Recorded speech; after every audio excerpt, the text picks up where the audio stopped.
السلام علیکم، میرا نام محمد کامران ہے اور آج ہم بات کریں گے کہ دنیا میں کہاں کہاں سے ڈگری کی ہوئی ایچ ای سی سے ریکوگنائز ہے۔ پاکستان میں ہائر ایجوکیشن کمیشن کس کس کنٹری کی اور کس کس یونیورسٹی کی ڈگری جو ہے وہ ریکوگنائز کرتا ہے۔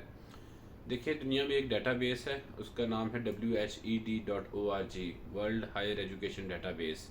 یہ یونائٹڈ نیشن کا ایک ادارہ ہے، یونیسکو اس کے ساتھ پارٹنرشپ میں ہے۔ تو ایک رول آف تھمب ہے کہ اگر آپ کی یونیورسٹی اس ڈیٹا بیس میں ہے، وہ دنیا میں کہیں پہ بھی لوکیٹڈ ہو، وہ اس ڈیٹا بیس میں موجود ہے اور اس کی ڈگری بھی اس ڈیٹا بیس میں موجود ہے، تو ایچ ای سی جو ہے وہ آپ کی ڈگری جو ہے وہ ریکوگنائز کرے گا، چاہے وہ یونیورسٹی جو ہے وہ تائیوان میں ہو، افغانستان میں ہو، اسٹونیا میں ہو، کہیں پر بھی ہو۔ اور اگر آپ کی ڈگری جس میں آپ نے داخلہ لیا ہے یا لینا ہے، اور یونیورسٹی جس میں آپ نے داخلہ لینا ہے اور لیا ہے، وہ اس ڈیٹا بیس کے اندر موجود نہیں ہے، میں اس ڈیٹا بیس کا لنک جو ہے وہ ڈسکرپشن میں دے دوں گا، تو پھر آپ کی ڈگری جو ہے ریکوگنائز نہیں ہوگی، ایچ ای سی آپ کی ڈگری کو نہیں مانے گا۔ تو یہ ایک سوال تھا جو کیریئر کے حوالے سے اسٹوڈنٹ پوچھتے ہیں کہ اگر ہم باہر سے ڈگری کر آئیں تو کیا ایچ ای سی ہماری ڈگری کو مانے گا یا نہیں مانے گا۔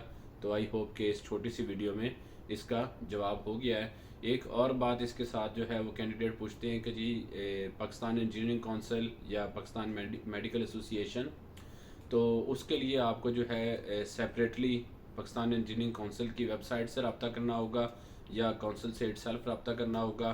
جس بھی پروگرام میں آپ جو ہے ایڈمیشن لے رہے ہیں اس کی ویریفیکیشن کروا لیں۔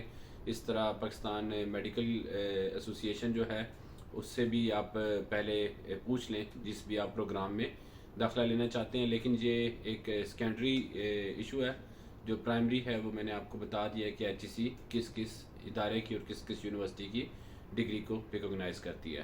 میری باتیں سننے کا شکریہ، میں ہوں محمد کامران۔